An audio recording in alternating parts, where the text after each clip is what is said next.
네, 수요일에 주영진의 뉴스 브리핑 정치 여담야담 세 분과 함께합니다. 김준일 시사평론가, 윤희석 전 국민의힘 선임 대변인, SBS의 손성민 논설위원 나와 있습니다. 세 분 어서 오십시오.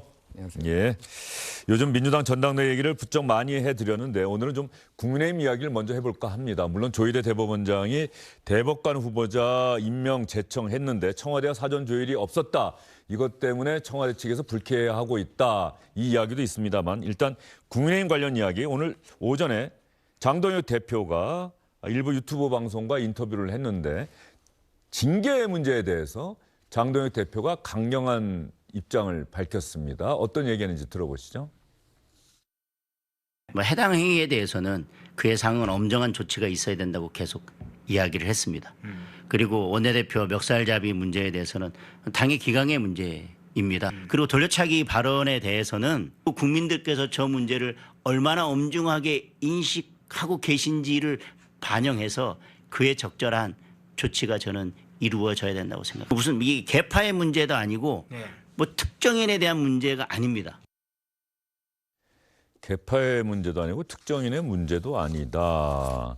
자, 관련해서 손성민 의원, 지금 국민의힘에서 어제 윤리위원회 열렸는데 징계 대상자 의원들이 다 출석을 해서 소명을 했습니까? 네. 어떤 사람들이죠? 네 명의 네. 의원들이 나와서 소명을 했는데 네. 첫 번째는 이제 조경태 의원을 먼저 이야기를 해야 될 것 예. 같습니다. 지난 국회 부의장 선거 때 당에서 이제 선출된 박덕흠 부의장 후보에 대해서 낙선을 유도했다는 이유로 이제 징계에 회부가 됐고요. 그 다음에 이제 장동혁 대표도 이야기했지만 권영진 의원이 있습니다. 네. 본인의 상임위 배정에 대해서 불만을 품고 정점식 원내대표의 멱살을 잡고 욕설을 했다는 이유로 장동혁 대표도 징계 필요성에 대해서 이야기를 했고, 그 다음에 이제 서범수 의원과 진종호 의원이 있는데 이 두 사람은 부산 돌려차기 사건 피해자를 이제 초청한 가운데 간담회가 열렸는데 여기서 실언을 했죠. 돌려차기 한번 해보라. 진종호 의원이 거기에 대해서 저는 발보다 손을 더 쓴다라는 말을 해서 당 안팎의 비판을 받았고, 진종호 의원 같은 경우는 하나 더 있습니다. 네. 지난 이제 6.3 재보선에서 부산의 이제 무소속 한동훈 후보를 당의 지시와는 반대로 역행해서 예. 혼자 이제 지원을 했다는 그런 내용인데, 어제 윤리위에서 좀 주목해서 봐야 될 부분은 소명 기회를 부여했다는 겁니다. 왜냐하면 지난번에 김종혁 최고위원이라든지 배현진 의원 같은 경우에 당 윤리위원회에서 정해진 절차를 제대로 다하지 않았다고 해서 법원에서 기각이 됐잖아요. 그 소명 기회를 부여했다는 것은 다시 한번 뒤집어 보면은 생각보다도 강한 수위의 높은 수위의 징계가 예상된다. 그 당내에서는 최소한 국회의원 같은 경우에는 다음 총선에 출마가 사실상 어려운 당원권 정지 2년 이상, 그리고 또 약간 폭력을 행사한 권영진 의원 같은 경우에는 탈당 권고 정도가 아마 나오지 않겠느냐, 이런 관측이 많습니다. 예. 어제 윤리위원회에 출석했던 국회의원 가운데 진종호, 조경태 두 의원의 이야기를 여러분과 함께 들어보도록 하겠습니다.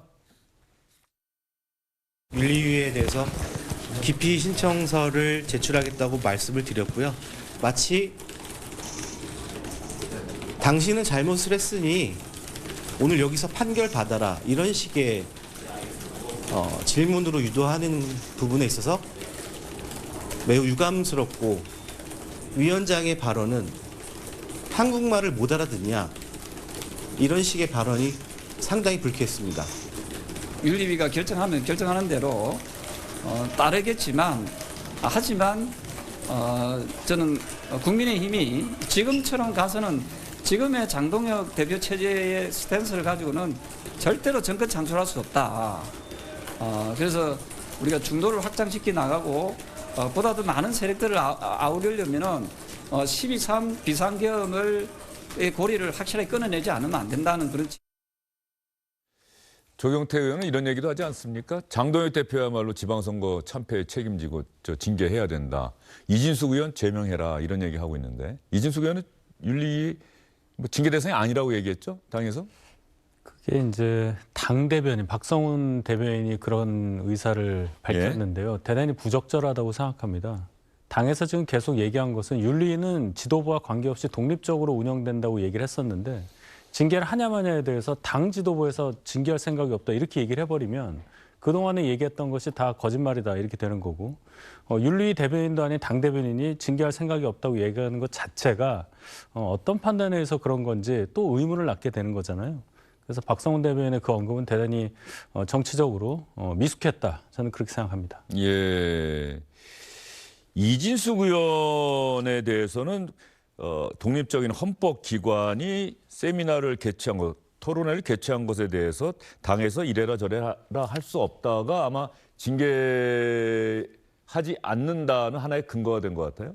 근데 정점식 원내대표가 이 행사를 토론회를 말렸다라는 거잖아요. 예, 열지 말아달라고. 열지 말아달라고. 그러니까 이게 얼마나 이제 부적절하고 논란이 있고 파장이 있을 수 있는지를 이미 당 지도부에서도 알았다라는 건데 뭐 지금 말씀하셨지만은 이거는 예를 들면은 당 지도부 차원에서 뭐 징계를 요청할 수 있지만은 당원들이 예를 들면은 그동안 많이 그렇게 해왔어요. 뭐 원내 당협위원장이라든지 그렇죠. 당원들이 징계를 요청을 해서 윤리위가 독립적으로 검토를 할 수 있는 거예요. 그래서 이거를 당 지도부에서 검토하고 있지 않다 이렇게 얘기하는 거는 굉장히 좀 부적절하다고 저도 생각을 하고, 그러니까 이게 지금 좀 죄송한 얘기인데 네. 지겹습니다.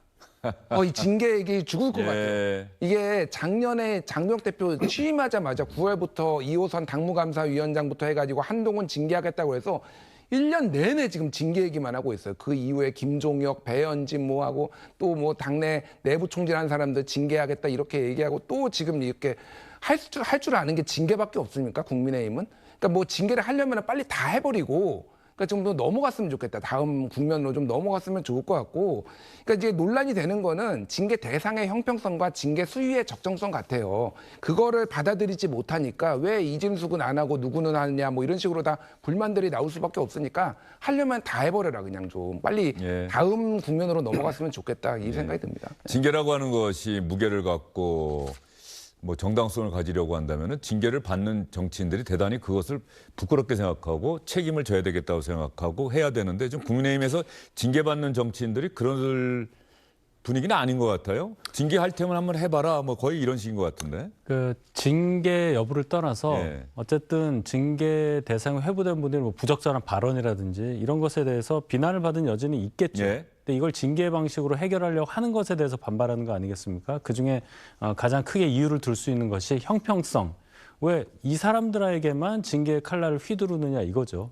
예를 들어서 장도혁 대표와 가까운 뭐 조광한 최고위원은 얼마나 많은 부적절한 발언을 했습니까? 거기에 대해서 아무런 얘기가 없고 올림픽공원 8.15 날 같이 가서 손을 흔들던 윤용근 의원 같은 경우는 국회의원 된 지 얼마 안 된 상태에서도 축구협회 청문회에서 뭐 했습니까? 전 축구협회장 정몽규 씨하고 부적절한 문자를 나눴잖아요. 거기에 대해서 아무런 얘기가 없고 뭐 그런 사례가 많아요. 이진숙 의원 같은 경우도 마찬가지고요.